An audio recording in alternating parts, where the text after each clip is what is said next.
नमस्कार दोस्तों, स्वागत है आपका आपके चैनल द साइंस में। दोस्तों, हमने एनसीईआरटी की नई सीरीज शुरू की है और एनसीईआरटी की सीरीज में हम कंप्लीट बायोलॉजी कंप्लीट करने वाले हैं। दोस्तों, उसी क्रम में हमारा जो वीडियो है ये प्लांट मॉर्फोलॉजी को लेकर के है और इसी क्रम में हम इस वीडियो के जड़ तथा तना कर चुके हैं। अगर इससे पहले आपने जड़ और तना को नहीं देखा तो जाइए हमारी प्लेलिस्ट में और जड़ और तना को देखिए। आज का जो हमारा टॉपिक है वो है पत्ते या लीव्स। तो दोस्तों, इस वीडियो में आप लोग अंत तक बने रहिए। मेरी गारंटी है कि इस वीडियो को करने के बाद में जितने भी आपके क्वेश्चंस हैं वो सारे सही रहेंगे, गलत नहीं होंगे। और हाँ, अंत में हमने प्रीवियस ईयर क्वेश्चन लगा रखे हैं तो उनको करना बिल्कुल ना भूलिए और आप चेक कीजिए कि आप कितने क्वेश्चन सही कर पा रहे हैं। तो आइए सबसे पहले इस वीडियो को शुरू करते हैं। तो सबसे पहले देखेंगे हम लोग पत्तियों की संरचना। दोस्तों, आपने सबने पत्ती देखी होगी, आपके आस पड़ोस में बहुत सारे पेड़ होंगे और पेड़ों में आपने पत्तियां देखी होंगी। तो देखिए, सबसे पहली चीज जिसके सहारे ये लगे होते हैं, जिसके सहारे ये लगे होते हैं यानी ये, इसे हम लोग बोलते हैं तना। दोस्तों, तने के साथ में पत्तियां लगी होती हैं और तने के आगे एक पार्ट होता है, इसको हम लोग बोलते हैं पर्णवृंत यानी कि पेटियोल बोलते हैं हम लोग।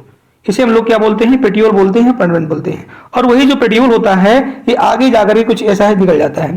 दूसरी चीज, जो आपका बड़ा पार्ट होता है जिसे हम लोग बोलते हैं पर्णफलक। देखिए, जितना भी आपका चपटा या हरा पार्ट होता है उसे हम लोग पर्णफलक बोलते हैं। ये कंप्लीट आपका पर्णफलक होता है। दूसरी चीज, आगे आप देखिए, ये जो आता है आपका, ये आपकी लाइंस जा रही हैं, इसे हम लोग बोलते हैं शिराएं बोलते हैं। इसे हम लोग बोलते हैं शिराएं। और जो बीच में आपकी शिरा चली जाती है इसे हम लोग बोलते हैं मध्यशिरा। आगे इसकी हम विस्तार से चर्चा करने वाले हैं। उसके बाद हम लोग देखते हैं पत्तियों की संरचना कैसी होती है। तो पत्तियों की संरचना जो है, देखिए बेसिकली पत्तियों का काम क्या होता है? पत्तियों का काम होता है जितने भी गैसेस ट्रांसफर होते हैं यानी कि गैसों का आदान प्रदान करते हैं। जैसे कि हमें मिलती है ऑक्सीजन और आपसे पेड़ पौधे हमसे कौन लेता है? कौन सी गैस लेता है? ये लेता है कार्बन डाइऑक्साइड। दूसरी चीज, पौधों को चाहिए होता है भोजन। तो एक तरह से हम कह सकते हैं कि ये पौधों का रसोई घर है या पौधों का किचन है। यानी कि जितना भी पत्तियों का हरा भाग होता है वह पत्तियों जो फोटोसिंथेसिस प्रोसेस होता है उसके थ्रू कार्बोहाइड्रेट बनाता है और पौधों तक पहुंचाता है, जिसको ये सब लेकर के पौधे लेकर के जीवित रहते हैं। ठीक है। तो देखिए, आप पिछले वीडियो में हमने नोट्स और इंटरनोट्स की बात की थी, तो ये आपका नोट्स रहा और इसके 20 का पार्ट होगा इंटरनोट्स। तो नोट्स के सहारे आपकी लीव्स जुड़ी होती हैं। ठीक है। तो आई होप आपको समझ में आया होगा। तो उसी चीज, अगर हम पत्तियों को जूम करके देखें तो जब पत्तियों को जूम करके देखते हैं तो देखिए, ये इधर आप देखिएगा, पत्तियों को हम जूम करके देखते हैं तो वहां पर आपको एक चीज दिखता है, इसमें छोटे छोटे छेद दिखते हैं। इन छेदों को हम लोग स्टोमाटा बोलते हैं। और इनसे होता क्या है? इनसे जितने भी गैसेस ट्रांसफर होती है यानी कि गैसों का आदान प्रदान होता है। जैसे हमें क्या चाहिए होता है? हमें चाहिए होता है ऑक्सीजन, जो कौन देता है?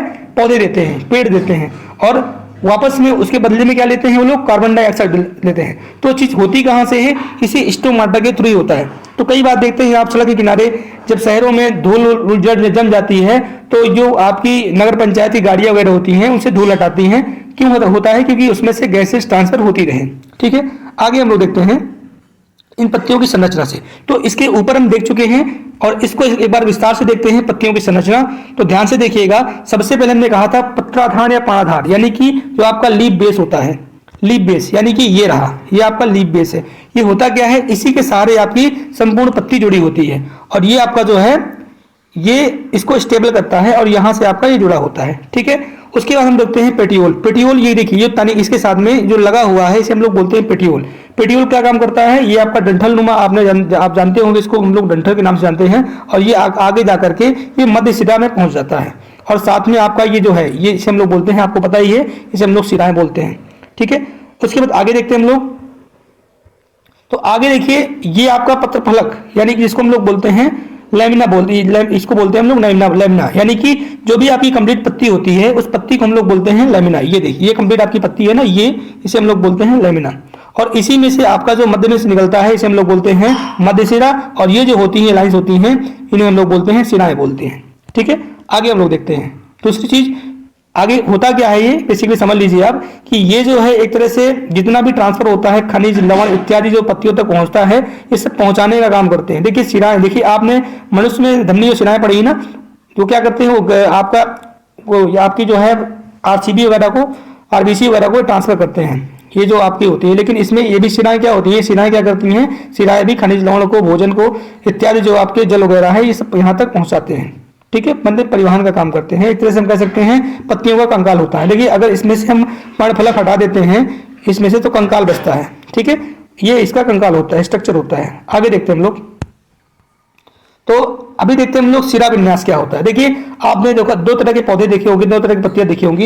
एक में शिरा विन्यास आपका जालीनुमा होता है, जैसे आप देखिए बरगद के पत्ते को देखिए, आप देखिए आम के पत्ते को देखिए, महुआ के पत्ते को देखिए, तो उसमें जो भी शिरा विन्यास होता है ये जालीनुमा होता है। यानी कि जैसे आप पत्ती देखते हो, देखिए अभी नीचे दिखाया गया है फिगर में, ये देखिए जब आप इसको देखते हो, जब आप इसको देखते हैं तो आपको कुछ इस प्रकार से दिखता है। ये देखिए जालीनुमा ये दिख रही है आपको, ये जालीनुमा दिख रही है, ये जालीनुमा दिख रही है। और इसे इसके एग्जाम्पल भी हैं, जामुन है, आम है, बरगद है, पीपल है इत्यादि की जो पत्तियां होती हैं इनमें आपका क्या होता है, इनमें आपका रेटिकुलेट वेनेशन होता है, यानी कि जालीनुमा आपकी वेनेशन होता है। लेकिन हम देखिए अगर केला का पत्ता देख लें, देखिए नीचे दिया हुआ है केला का पत्ता, अगर हम देख लें तो केले के पत्ते में क्या होता है, इसमें पैरेलल वेनेशन होता है, कुछ इस प्रकार से एकदम सीधे एक दूसरे के समांतर होता है। ठीक है, गेहूं का देख लें, ज्वार का देख लें, धान का देख लें, केला का देख लें इत्यादि जो पत्तियां होती हैं इसमें कुछ इस प्रकार से केले का मतलब कि ये वेरिएशन होता है। बेसिकली होते क्या है, ये मोनोकॉट होते हैं। आपने मोनोकॉट और डाइकॉट पढ़ा है ना, तो मोनोकॉट में क्या होता है, मोनोकॉट में पैरेलल वेरिएशन होता है, और जो डाइकॉट होते हैं डाइकॉट में आपका ये पैरेलल वेरिएशन ना होकर के रेटिकुलेट वेरिएशन होता है। ये देखिए यहाँ पर रेटिकुलेट वेरिएशन और पैरेलल वेरिएशन दोनों में डिफरेंस दिखाया गया है। ये आपका रेटिकुलेट वेरिएशन यानी कि इसमें जालीनुमा जाल बना हुआ है, ये जैसे महुआ आपका आम हो गया, ये मैंने बताया आपको। और ये देखिए केला का पत्ता, केला का पत्ता आपने देखा होगा ना, एकदम सीधे सीधे रहता है, ये आपका वेरिएशन होता है। ये किस में होता है, ये आपका होता है पैरेलल वेरिएशन में, और इसके एग्जाम्पल मैंने आपको बताई दी। अब आगे देखते हैं पत्तियों के प्रकार कितने होते हैं। तो बेसिकली पत्तियों के दो प्रकार होते हैं, एक होती है सरल पत्ती और एक होती है संयुक्त पत्ती। देखिए सरल पत्ती क्या होती है, सरल पत्ती एकदम सिंपल, उसमें कोई और जुड़ाव, जैसे केले की पत्ती, इसके देखिए आप, आम की पत्ती देखिए, महुए की पत्ती देखिए, एकदम सिंपल ऐसे बनी होती है, इसे हम लोग बोलते हैं सरल पत्ती। यानी इसमें और भी कोई दूसरी पत्ती नहीं जुड़ी है। इसमें होता क्या है, इसमें पेटियोल होता है और ये जो है सीधे जाके जुड़ जाती है।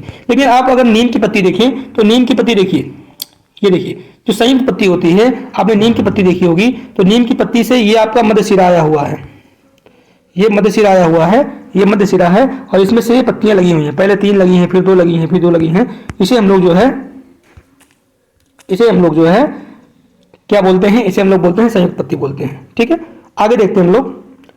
तो ये आपकी हो गई। देखिए संयुक्त पत्ती भी आपकी 2 प्रकार की होती है। बेसिकली पहली होती है आपकी पिच्छाकार संयुक्त पत्ती और दूसरी होती है आपकी हस्ताकार संयुक्त पत्ती। तो ये आपका पत्ती आपका हो गया। आगे देखते हैं हम लोग पत्तियों का रूपांतरण किस प्रकार से होता है। देखिए बेसिकली होता क्या है कि आपकी जैसे तने, पिछले वीडियो में पढ़ा था, आपका तना मॉडिफाइड हो जाता है, उसी प्रकार से आपकी पत्तियां भी क्या होती हैं, मॉडिफाइड हो जाती हैं। यानी कि जैसे पौधों को, पेड़ों को आवश्यकता पड़ती है, उसी प्रकार से ये आपकी पत्तियां जो है मॉडिफाइड हो जाती हैं। ठीक है, मॉडिफाइड का मतलब रूपांतरित हो जाती हैं, बदल जाती हैं। ठीक है, यानी कि सबसे पहले देखें हम लोग, आपका जो पहला जो मॉडिफिकेशन है वो पर्णकंटक पे है, यानी कि लीफ स्पाइंस पे। आपने देखा होगा जो आपके आस पड़ोस जहां पर भी आपका पानी कम होता है, मर्द स्थल होते हैं, वहां पर क्या होता है कि वहां पर ये कैक्टस के पेड़ आपको आसानी दिख जाते हैं, कैक्टस के। और इसमें इसको हम लोग अपने जो साधारणतः भाषा है बोलचाल की, उसको नागफनी का नाम जानते हैं, लेकिन कैक्टस अलग होता है, नागफनी आपका अलग होता है। ये आपका कैक्टस है, आपका नागफनी। तो इसमें होता क्या है, इसमें जो कांटे आपको देखते हैं, ये कांटे जो होते हैं बेसिकली आपके पत्तियां ही होती हैं। ये कांटे होते हैं, क्या होती हैं, ये आपकी मॉडिफाइड होकर के पत्तियां ही आपकी मॉडिफाइड होकर कांटे बन जाते हैं। और जो आपको ये दिख रहा है बेसिकली क्या होता है, ये पत्तियां नहीं होता, ये जो आपको चौड़ा चौड़ा दिख रहा है हरा हरा, ये क्या होता है, तना होता है। ये हमने पिछले वीडियो में पढ़ा था। तो हमने पहले पढ़ा कि पर्णकंटक क्या होता है, यानी कि ये आपकी पत्तियां जो हैं ये कांटों में बदल जाती हैं। ठीक है, उसके बाद आगे देखते हैं हम लोग पर्णप्रतान। दोस्तों आपने सबने देखा होगा, जैसे मटर का पौधा है, तो मटर का पौधा क्या करता है, जैसे हम सरसों और मटर के साथ में बुआई करते हैं, तो मटर जो है सरसों के ऊपर चढ़ जाता है, यानी उसकी जो पत्तियां होती हैं बेसिकली करता क्या है, ये देखिए ये पर्णप्रतान, ये उसमें फंस जाता है उसके डंठल में, और ये जाकर के ऊपर चढ़ जाता है। ठीक है, तो ये आपका क्या होता है, ये आरोहण का काम करता है, तार की तरह होता है, और इसमें चढ़ करके ऊपर हो जाता है। तो अगर हम बात करें लीफ टेंडिल आपकी क्या होती है, मॉडिफाइड पत्ती ही होती है। ठीक है, आगे हम लोग बात करते हैं पर्णाल प्रतांत। देखिए होता क्या है, आपने एक नाम सुना होगा, एक पेड़ होता है ऑस्ट्रेलियन ओकेसिया। देखिए होता क्या है, इसकी पत्तियां आपकी जो ये पहले ही झड़ जाती हैं, लेकिन आपका जो ये देखिए बेसिकली होता क्या है कि जो पेटियोल होता है, ये पेटियोल ही मॉडिफाइड होकर के पत्ती बन जाता है। तो इसका एग्जाम्पल हो गया। प्रणब प्रधान का आपका जो एग्जाम्पल है इंपॉर्टेंट है, ऑस्ट्रेलियन ऑकेसिया इसका एग्जाम्पल है। ठीक है, नेक्स्ट हम लोग देखते हैं, ये इंपॉर्टेंट है, कीट भक्षी पौधे। देखिए जिन पौधों में भी नाइट्रोजन की कमी होती है, बेसिकली करते क्या है, ये कीटों से क्या करते हैं, कीटों से अपना नाइट्रोजन की कमी को पूरा करते हैं। तो बेसिकली होता क्या है कि जितने भी कीट होते हैं उनसे अपनी नाइट्रोजन की कमी ये पेड़ अपने पौधे जो है क्या करते हैं, कंप्लीट करते हैं। ठीक है, तो जैसे इन्हें हम लोग मांसाहारी या कीट भक्षी पौधे के नाम से भी जानते हैं। तो इसका जो पहला आपका टाइप है या पहला आपका एग्जाम्पल है वो आपका घटपर्णी है, पिचर। देखिए होता क्या है, इसमें आपके बेसिकली एंजाइम्स पाए जाते हैं। तो जब भी ये घड़े के आकार का होता है, देखिए आपको दिख भी रहा होगा फिगर में, घड़े के आकार का होता है। अब जब घड़े के अंदर कोई भी आपका कीट पक्षी जाता है तो ये घड़े का ये जो मुंह है बंद हो जाता है, और मुंह बंद होने के बाद में फिर उसमें से एंजाइम निकलते हैं, और जब एंजाइम निकलते हैं उसको जो है पचा लेते हैं, और जब उसका सारा नाइट्रोजन चूस लेते हैं तो उसके बाद ये घड़े का ढक्कन खुल जाता है और कीट को बाहर फेंक देते हैं। ठीक है, तो ये आपका हो गया पहला। इसका जो एग्जाम्पल है वो है नेपेंथस है। ठीक है, नेक्स्ट देखते हैं हम लोग ब्लेडरवर्ट। देखिए ब्लेडरवर्ट क्या होता है, ब्लेडरवर्ट भी सेम ही काम करता है, और ये आपका पानी में पाया जाता है। जब आपको जल होता है ये पाया जाता है, सेम इसमें पाचन ग्रंथियां होती हैं और इसको बचाते हैं। इसका जो एग्जाम्पल है वो यूटिकुलेरिया है। यूटिकुलेरिया आपका इसका एग्जाम्पल हो जाएगा, और इसे हम लोग बोलते हैं ब्लेडरवर्ट। होता क्या है, ये भी कीट भक्षी पौधा होता है, लेकिन ये कहाँ पाया जाता है, जल में पाया जाता है। नेक्स्ट हम लोग देखते हैं वीनस फ्लाई ट्रैप। देखिए दिखने में कितना सुंदर लग रहा है वीनस फ्लाई ट्रैप, दिखने में कितना सुंदर लग रहा है ये। और बेसिकली ये देखिए दिखने में इतना सुंदर लग रहा है कि कोई भी कीट पतंगी आकर के इसमें फंस जाएगा, और जब इसमें कोई भी कीट पतंगी आता है, इसमें आता है, तो बेसिकली इसको फंसा लेता है और ये इसका ढक्कन जो है बंद हो जाता है। और जब ढक्कन बंद हो जाएगा तो 4-5-6 दिन बाद ये अपना ऑटोमेटिकली पच जाता है, और इसके बाद ये ढक्कन खुल जाता है, और उसके बाद फिर ये कीट को बाहर कर देते हैं। इसका जो एग्जाम्पल हो जाता है डायोनिया और ड्रोसेरा। ठीक है, तो ये आपका हो जाया है कंप्लीट प्लांट्स। और हम लोग देखते हैं अपने प्रीवियस ईयर क्वेश्चंस। तो सबसे पहला क्वेश्चन है आपका, कैक्टस में सूल रूपांतरण है, यानी कि कैक्टस में सूल यानी कि जो आपके कांटे होते हैं किसका रूपांतरण है। तो आई होप आपने वीडियो को अच्छे से देखा होगा। अब आप इनके क्वेश्चंस देखिएगा, बिल्कुल कर पाएंगे। तो आपने पढ़ा, अभी जस्ट पढ़ के आ रहे हो कि ये पत्तियों के, यानी कि इसका आंसर क्या हो जाएगा, सी हो जाएगा। दूसरा नंबर है, निम्नलिखित में से कौन सा एक पत्ती का भाग है। तो ऑप्शन नंबर 1 पुष्प केसर, दूसरा नंबर है पर्णबंध, तीसरा है पुष्प योनि, और डी नंबर है फूल की पंखड़ी भाग। तो ए, सी और डी ये आपके इसके पार्ट नहीं है, यानी कि पर्णबंध आपका ऑप्शन नंबर बी मिल जाता है। बी आपका एकदम करेक्ट आंसर। ठीक है, अगला क्वेश्चन लोग देते हैं, पत्ती का वह भाग जिसके द्वारा वह तने से जुड़ी होती है, यानी कि किसके द्वारा जुड़ी होती है। तो सबको पता है भैया पर्णबंध के द्वारा, तो इसका आंसर क्या हो जाएगा, सी हो जाएगा। उसका नेक्स्ट देखते हैं हम लोग। अगला क्वेश्चन है आपका, पत्तियों की सतह पर मौजूद छोटे छिद्रों को क्या कहा जाता है। तो अभी हम लोग पढ़ के आ रहे हैं कि इसको हम लोग बोलते हैं स्टोमेटा, तो इसका आंसर नंबर सी हो जाएगा। ठीक है, उसके बाद देखते हैं हम लोग पत्ती के सिराओं तथा सिरकाओं की व्यवस्था को क्या कहते हैं। अभी जस्ट पढ़ के आ रहे हैं हम लोग इसको, इसका आंसर क्या हो जाएगा, आंसर नंबर बी, सिरा विन्यास। ठीक है, उसके बाद अगला क्वेश्चन है आपका, निम्नलिखित में किसकी पत्तियों में समांतर सिरा विन्यास होता है, यानी कि पैरेलल वेनेशन। तो पैरेलल वेनेशन ने कहा था केला में होता है अभी, और किस में होता है, मक्के में होता है, गेहूं में होता है। तो इसका आंसर क्या हो जाएगा, ऑप्शन नंबर सी हो जाएगा, केला। नेक्स्ट देखते हैं हम लोग सीटेट का क्वेश्चन है, निम्नलिखित में से कौन सा कथन गलत है।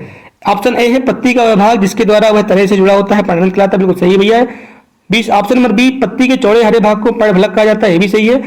ऑप्शन नंबर सी, पत्ती के बीच की रेखा को सिरा कहा जाता है। तो ये आपका जो हो जाता है 6 सी, ये आपका देखिए, इसको हम लोग सिरा नहीं बोलते, इसको हम लोग मध्य सिरा बोलते हैं। ऑप्शन नंबर डी देख लेते हैं एक बार, एक पत्ती के में सिराओं द्वारा बनाई गई डिजाइन को सिरा विन्यास, बिल्कुल सही है, ऑप्शन नंबर सी हो जाएगा इसका, यानी कि इसको हम लोग बोलते हैं मध्य सिरा बोलते हैं।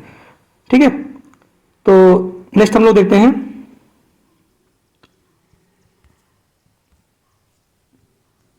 आगे आपका क्वेश्चन है, वो निम्नलिखित में से कौन सा पौधा मांसाहारी है।